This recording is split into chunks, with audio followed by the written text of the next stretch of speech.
If you want to learn how to play the Innkeeper in Mythwind, you've come to the right place. In this video, we're going to be using the updated rule set, version 1.1 from the Innkeeper journal to learn the Innkeeper's character actions, worker actions, and other unique things that only the Innkeeper does in this game. So, with that said, let's seat customers and hopefully avoid complaints. If you haven't already seen the Mythwind Start Here video that covers the core rules from this game, go watch that one first and then come back to this video when you're ready to learn the specifics of how to play the Innkeeper. The link for the Mythwind Start Here video is in the description. Similar to the Start Here video, this video also uses the updated rules version 1.1.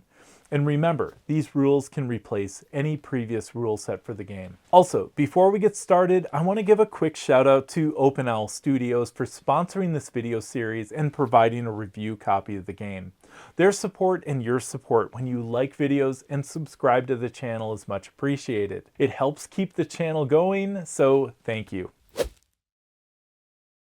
Your goal as the Innkeeper is to attract and seat guests in your inn by matching your guests' requests with matching accommodations. The more guests you seat in your inn, the more coins you earn. Also, the more guests you seat, the more your renown level will increase. The higher your renown, the more and more guests you'll attract each subsequent day, if that is, you keep your renown high. Be aware though of complaints you receive from guests you're not able to seat. The setup for the Innkeeper, or any other specific character for that matter, wasn't covered in the Start Here video, and this setup would take place right after setting up the town board. The first thing you'll need to do is find this character action inlay board, the renown track board, and the Innkeeper header. Place the header with the purchase rate side up into the tray, then place the renown track here and the character action inlay board here. Find the Innkeeper's skills and place them face down next to the tray like this. It's helpful to arrange them by skill level, where you group the level 1, level 2, and level 3 skills together. Then place the Innkeeper's mini next to the tray along with 10 coins that you start with. Place this renown token in the leftmost space on this renown track. I'm using the premium token here, but the standard one can also be used. Separate these guest tokens into 3 piles. One pile with level 1, one pile level 2, and one pile level 3. Then take all of your level 1 tokens and place them in this draw bag. Find these gossip cards, shuffle them and place them next to the level 2 and level 3 guest tokens. And then all of these accommodation tokens, place them next to the player tray. This will make up your supply. From the accommodations, find a table, window, and door. You can place the table anywhere in this area. You have to place the door and the window in the perimeter of this area. Next, draw 2 gossip cards. This creates your hand. And now we're ready to play. On the right side of your player tray is the inn. As the game progresses, you fill these slots with a mix of guests and accommodations. Guests are the folks of Mythwind Valley, visitors and townspeople looking for a place to stay, maybe looking for a great meal or entertainment at your inn, or maybe all of the above. Each guest token has a front and a back, with the front showing their level and the request of either furniture, services, or a style that you'll try to fulfill. The backside may show a complaint, which is the penalty you'll get when you don't fulfill their request. To fulfill a furniture request like a window, door, table, bar, or fireplace, the guests must be seated in the same slot as that type of furniture, and the furniture can only be used by one guest at a time. If a guest is asking for a specific service like a kitchen, drink, food, stage, music, or a play, your inn just needs to have that service somewhere. Guests don't have to be seated right next to it for their request to be fulfilled. Even better, a single service can accommodate any number of guests at the same time. So if 3 guests all want a stage for some entertainment, 1 stage token is enough to satisfy all 3. Some accommodations and guest requests come with a style icon: cultured, imperial, and frontier. Your inn officially has a specific style once you have at least 2 undamaged accommodations of that type. When that happens, guests requesting that style don't need to be seated in that spot, they just need to be next to or diagonal to an accommodation with that style to be satisfied. You can have multiple styles in your inn at the same time. As you seat more and more guests, your renown, which is tracked above your inn, will also increase. As your renown level increases, you will attract more guests each day. Your renown cannot drop below the leftmost space. The area to the left of your character tray shows what character actions are available, and it also includes slots for your workers and slots for the skills you acquire. If you remember from the Mythwind Start Here video, which covers the rules from the Town Charter Rulebook, Mythwind is played over seasons. Each season is divided into days, and the phases of a day are dawn, daytime, and dusk. The Innkeeper has 2 unique things that only they perform during the dawn phase: party preparations and welcome guests action that we'll look at next, followed by their character action and worker actions performed during the daytime phase. After your group draws the day's weather card, as the Innkeeper, you check to see if the weather card has an event icon. If it does, you get to take a coin from the supply and place it next to the party action on your character board. This helps track how much your party is worth. But there's a catch. You can't raise your party's value higher than your current renown level. So if your renown level is level 1 and you already have 1 coin next to your party action, you're maxed out until you boost that renown. Every morning, it's time to welcome new guests. The number of visitors you get depends on your renown level and the weather. Your renown tracker shows how many guests you draw. At level 1, you draw 6 guests from the bag. Level 2, 8, and level 3, 10. But the weather can shake things up. If you look at the header on your player tray, you can see the impact of weather on the number of guests you draw. Draw 1 fewer if the weather's sunny, draw 1 more if the weather's rainy, and no change if it's cloudy. If the weather stays the same for multiple days in a row within the season, the effect stacks. So if it's been rainy 2 days in a row and your renown is at level 1, you'd welcome 8 guests instead of 6. Just remember, you can't draw more guests than what's available in the bag. Once you've drawn your guests, place them front side up near your character tray. Don't flip them over. In the Dusk phase, you'll work on seating as many of them as possible in your inn. So you'll want to work on making sure they have accommodations that meet their requests throughout the day. All right, let's move to the daytime phase. So if you remember, this phase starts with all players taking 1 town action, which we learned about in the Start Here video. The town action is followed by your character-specific action and then their worker actions. Now, what we didn't learn in the Start Here video were the specifics of this character action and worker actions, and that's exactly what we're going to look at next for the Innkeeper. If you remember, the character actions that are available for the day are limited to either sprite actions or villager actions, depending on the town action you took. If you're aligned with sprites for the phase, then you'll be limited to selecting from the top 3 character actions shown here on this action area of your player tray. If you're aligned with villagers for the phase, then you'll be limited to selecting from the bottom 3 actions. The center action can always be used, as it can be used with either alignment. For an example of this, if you took the Construct Demolish action for your town action, you'll be aligned with villagers for the phase, and will be limited to just the bottom 3 actions for your character action for the turn. The character action you'll take as the Innkeeper is made up of the following steps that happen in this order: operate and then resolve skill, if any, in that same action row. To take the operate part of this step, you choose one of the actions which matches your alignment for the phase. The actions that you can choose from if you're aligned with sprites is Pamper, Improve, and Serve. The actions you can choose from if you're aligned with villagers is Mingle, Party, and Serve. Now, let's learn how to take each one. Sometimes a guest has requests that are just too much to handle. but yet you don't want to suffer that guest's complaint penalty if you don't seat them. So that's where the pamper action comes in.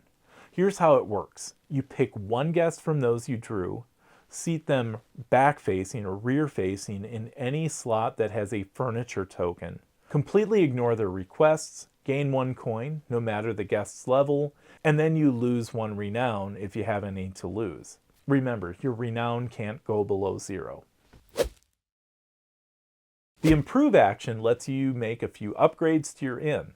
You can buy new accommodations, move existing ones around, sell ones you don't need, or repair damaged ones. You can mix and match these actions, but you're limited to doing each one only once per turn. To buy an accommodation, you take one from the supply that meets your renown level requirement, pay its cost, and then add it to your inn. The cost is listed on the back of each token. For example, if you're at renown level 2, you can buy this food for 15 coins. After buying, place the accommodation in any open slot in your inn. But keep in mind, there's a few restrictions. Doors and windows need to go in an outer perimeter slot.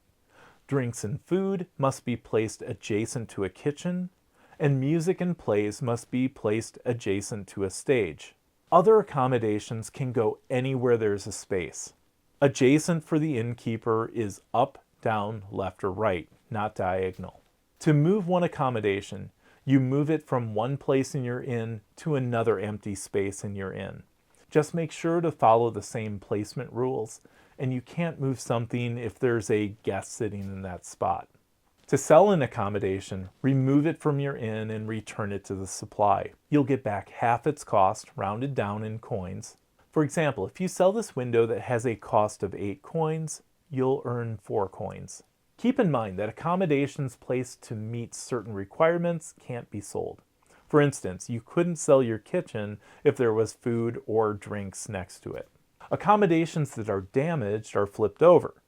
To repair an accommodation, you spend half the cost of the item, rounded up in coins to repair it. Once you've paid, you flip the accommodation face up, and it's ready to use again for guests. Plus, you won't have to toss it out at the end of the season, which we'll see in a minute. So as a quick side note, undamaged accommodations may get damaged at the end of a season, but damaged accommodations will get removed at the end of the season. So for an example on a later turn of an entire improve action, I could spend 8 to place my table, then I could move this bar here from this space to this one, and I could repair my stage for 6 coins. The serve action lets you offer certain accommodations to guests without actually adding them to the inn.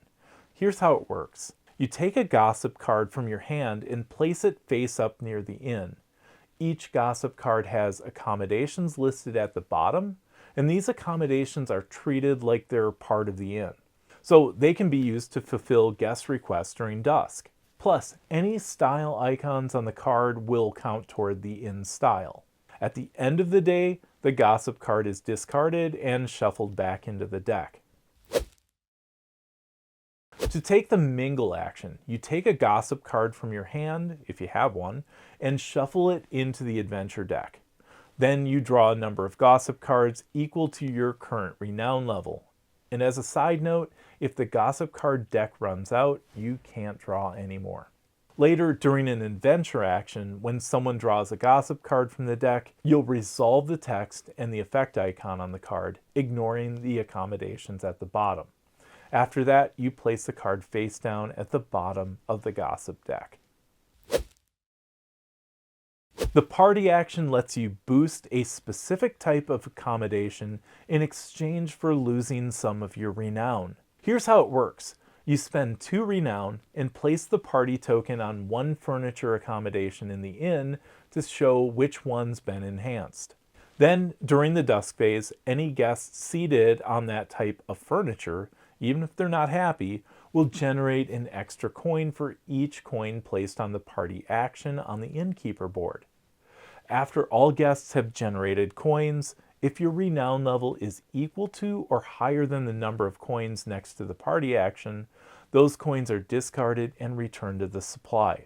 Just note, you can't perform the party action if your renown is in the 2 leftmost slots on the renown track. So for example, I take the party action and lower my renown by 2. I place a party token on this window, and since I have 1 coin on my party action, I will earn 1 additional coin during the Dusk phase for each guest I seat next to a window. So that's it for the conduct business part of the Innkeeper's action. After you conduct business, you'll have the option to resolve any skill in the same row as the action you selected on your character tray. So let's say I just took the mingle action. I would also get to use this quartermaster skill in the same row. This skill allows me to gain 1 coin for each door accommodation in my inn, which I have 3, so I collect 3 coins. You don't start with a skill in any of the skill slots, but you may add skills by taking the use a building action at the longhouse, or you may gain a skill with some other game effects. I'll talk more about skills later in the video. So with that said, that's how you take a character action with the Innkeeper.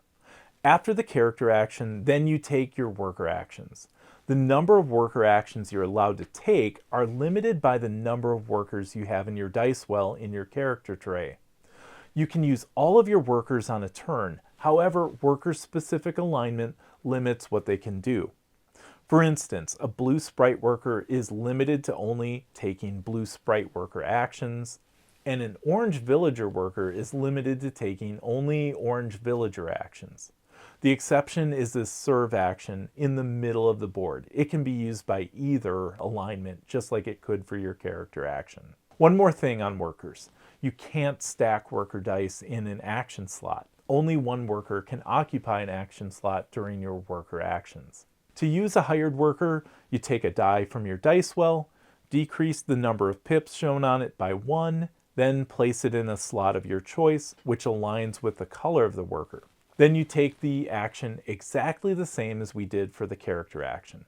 Just note, workers do not get to use the skill associated with a row if any exists there. So for example, if I take the improve action with my blue sprite worker, I rotate this from 2 pips down to 1, and then take the improve action. And for that improve action, I buy a bar for 8 coins, and then repair my damaged fireplace for 5 coins. Because this is a worker action, I don't get to use the skill in the same row. So that covers your worker actions, and that's the end of the daytime phase. But before we move to the dusk and end of season phase, let's first look deeper at how you gain skills, pay for skills, and arrange your skills. If you use the longhouse for your town action, you have the choice to gain a coin or gain a skill by paying its cost. When you gain a skill, you pay its cost and add it to your player tray. You can always gain any of your level 1 skills, but in order to select a level 2 or level 3 skill, one of the sprites shown at the top of the skill must be in play, and these come into play later on in the game through your events. To pay for a skill, you pay the cost with your coins. Once you pay for the skill, you flip it over and add it to your character tray. You can place this in any slot you wish and may rearrange any of these skills in different slots anytime you gain a new one. For a complete list of what your skills do, see the skill index in your Innkeeper journal. So for example, on a future turn, I use the longhouse for my town action and select to gain the rumor monger skill. This is a level 1 skill, so no need to have any sprites in play to make the skill available. To pay the cost, I spend 15 coins. I then flip the skill over and place it in any skill space I choose, so I place it next to serve. Once all players complete their character actions and worker actions for the daytime phase, then you move to the dusk phase. As a reminder from the Start Here video, dusk is where you return characters to your player board, you return worker dice with pips remaining from the spaces on the main board, your player board, back to the dice well without changing their facing. You would re-roll any dice with a 0 result. For you as the innkeeper, the inn opens at dusk, and this means that you have an extra step to perform during this phase to host your guests. To host guests, you'll seat them, resolve complaints, determine customer satisfaction, and finally place them back in the draw bag. So let's break that down a bit. To host your guests, you start by seating them in the inn by matching their requests with their accommodations. You follow a few simple rules to do this. A guest can only be seated if all of their requests are met. They have to be satisfied to take a seat. Your guests must go in an empty slot that matches their furniture request. Guests are placed front-facing, and once you seat all the guests that you can, you gain 1 coin for each front-facing guest in the inn. Let's look at that same example, but let's say I had a party token on this door. I would earn my 5 coins like we previously saw, except since I have a party token on my door, each of these would gain 1 additional coin. So I would gain 7 total here. After you collect coins, any guests who weren't seated and are still unsatisfied get flipped over so their complaints are visible. Then you go through each complaint one by one, and depending on the icon, you might have to lose some coins, get rid of a specific type of accommodation, but you don't have to worry about the style. You might draw an extra guest, or some may have no complaint at all, like my unsatisfied guest. Lucky me. You can find the list of icons and their meaning on the back of the Innkeeper journal. If a complaint can't be resolved, just ignore it. If a new guest gets drawn, you can try to seat them and gain any benefits from doing so, but if you can't, you'll have to deal with the guest's complaints too. Any lost coins or accommodations go back to the supply, and if an accommodation gets destroyed while a guest is using it, that guest is unseated and joins the other unsatisfied guests. But for this case, you wouldn't need to resolve their complaint. Next, you determine guest satisfaction by counting up all the guests, both seated, front and back facing, and those who never got a seat. Then you gain 1 renown if more guests were seated than were not seated. Or you lose 1 renown if the number of unseated guests is equal to or greater than the seated ones. One important note, you can only reach renown level 3 if the inn has fully embraced at least one style, and as a reminder, the inn embraces a style when there are 2 or more undamaged accommodations of the same style. Finally, clear the inn by putting all guests back into the draw bag, and you're ready for the next round. At the end of a season, along with the end of season steps we looked at in the Start Here video, some characters also have their own upkeep steps to resolve at this time, and all characters who have upkeep steps can resolve these simultaneously. For you as the Innkeeper, before switching characters, if you choose to, you have to take care of some upkeep where you're going to resolve accommodation damage, update the draw bag based on your current renown, and discard coins next to the party action. Once all that's sorted, you can decide whether to stick with their character or switch things up. Okay, step by step here. To resolve your accommodation damage, start by removing any damaged accommodations from your inn and put them back in the supply. These will be available for you to repurchase later if you want to. Next, damage 1 accommodation in the inn of your choice. You flip it face down to show it's damaged. If the inn is completely empty, you would skip this step. If you're renown level 2, roll a villager die. For each pip on that die, 1 additional accommodation gets damaged. If the roll is blank, re-roll before returning the die to its spot. If you're renown level 3, roll both a villager die and a sprite die. The villager die damages 1 additional furniture accommodation per pip, while the sprite die damages 1 additional service accommodation per pip. Preserve the new die results and return them to the tower. Blank results are re-rolled before returning the dice to the tower. To update the draw bag, remove all the guest tokens and return them to the supply. Then restock the bag with new guests based on your renown level. If you're renown level 1, add 12 level 1 guests. If you're renown level 2, add 12 level 1 guests plus 9 level 2 guests. And if you're renown level 3, add 9 level 2 guests and 9 level 3 guests. Any other guest tokens stay in the supply for now. Lastly, return any coins that were placed on the party action. To save the game, start by returning your mini and draw bag back to the game box. Place your coins, guest tokens, party tokens, and gossip cards into the tray at the top. Place all your unused skills under the left side of your player tray, then cover. To set this up, you just do these things in reverse order. Alright, so that sums up how to play the Innkeeper in Mythwind. So I hope you enjoyed this how to play video, and if you did, please remember to like and subscribe. When you're ready to continue your character learning journey, you can find the links to the other character videos in the description. Thanks for watching, and I look forward to seeing you at the next video.